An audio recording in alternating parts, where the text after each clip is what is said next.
अस्सलाम वालेकुम वरहमतुल्लाहि वबरकातुहू।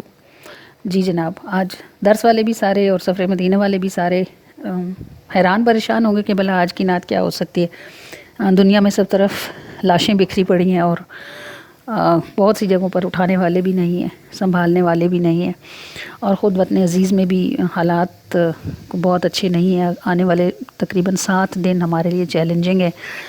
आपको मालूम है कि हमारे पास इतने वेंटिलेटर्स नहीं हैं। ज़ाहिर है कि इतने क्रूशल स्टेज पे कोई बंदा ही पहुंचता है और जो वेंटिलेटर पे जाता है तो जल्दी उतर जाता है। दोनों सूरतों में तो वेंटिलेटर पर खाली ही होते हैं, लेकिन अब जो सूरत हाल बन रही है इसमें हर शख्स को अगर वो खुदा न ख्वास्ता एक्सट्रीम पे पहुंच जाए तो उसे वेंटिलेटर ही की ज़रूरत पड़ेगी।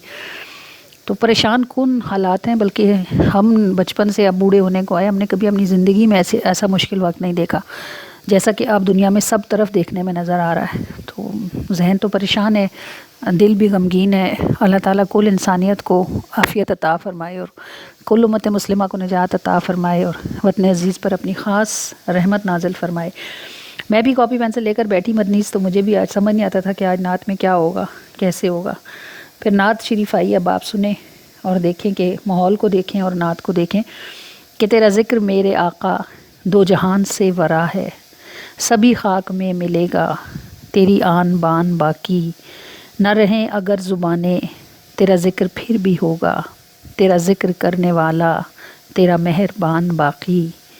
और मिटे कितने ही ज़माने लगे कितने ही ठिकाने, जो अज़ल से चल रहा है वो तेरा बयान बाकी। तेरे अबरुओं की जुम्बिश तेरी आँख का इशारा, जिसे रहमतों से देखा रहा वो मकान बाकी। तू पनाह बेपनाह है, तू दवाए बेकसां है, तेरे होने का यकीन है जो है तन में जान बाकी। तेरे अबरुओं की जुम्बिश तेरी आँख का इशारा, जिसे रहमतों से देखा रहा वो मकान बाकी। न रहें अगर ज़ुबानें तेरा ज़िक्र फिर भी होगा, तेरा ज़िक्र करने वाला तेरा मेहरबान बाकी। तेरा ज़िक्र मेरे आका दो जहान से वरा है, सभी खाक में मिलेगा तेरी आन बान बाकी।